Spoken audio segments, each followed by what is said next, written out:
আমরা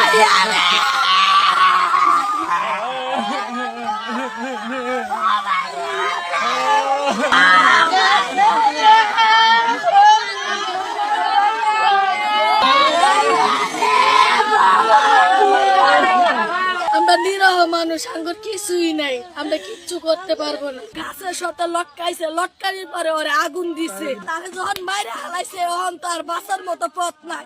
তখন তারা নবীজি দুষ লাগাইয়া মানুষের মধ্যে বিষায়া দিচ্ছে। একটা খালি বাটা মোবাইল চালাইছো, ফেসবুকে ইন্টারনেট কেমনে কি করলো? আমার ছেলেরা করবো, আমার ছেলেটা অশিক্ষিত না। শিক্ষিত ছেলে, আপনার মনে হয় এটা আমরা করবো? আমার ছেলে বিয়ে সাথে নেওয়ার মতো লেখাপড়া করছে, ছেলে তো কিছু না কিছু বোঝে।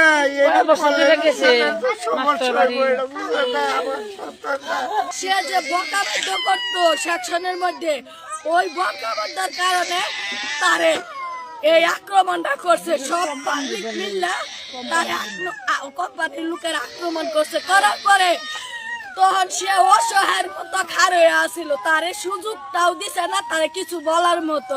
তারপরে ওরে মাইরা গাছের সাথে লটকাইছে, লটকানির পরে ওরে আগুন দিছে। আমরা ডুবতাছি যেটা কোম্পানির মধ্যে বেজালটা হয়েছে।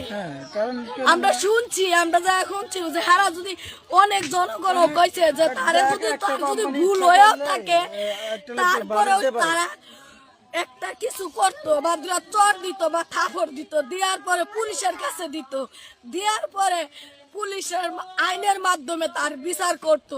কিন্তু জনগণ মিললে তো তার বিচার করা উচিত হয় নাই। তারা যখন বাইরে হালাইছে, তখন তার বাঁচার মতো পথ নাই। তখন তারা নবীজি দুষ লাগাইয়া তারে ওই যে জীবন হরিয়ে দিছে, মানে মানুষের মধ্যে বিষায়া দিচ্ছে।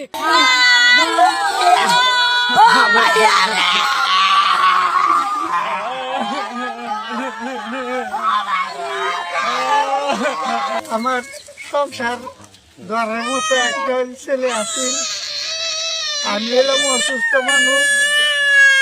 এক গাড় ভাঙছিল, এক ফ্যান ভাঙছিল, হেঁটে কাজকর্ম করতে পারি না। আমার এই বাচ্চারা এই যে চাকরি করে দিলে কারণ হইলেন না, খাওয়াইছে তা খাইছি। আমি, তার মা, তার ভাই, তার পরিবার, তার বাচ্চা, আমরা সবারই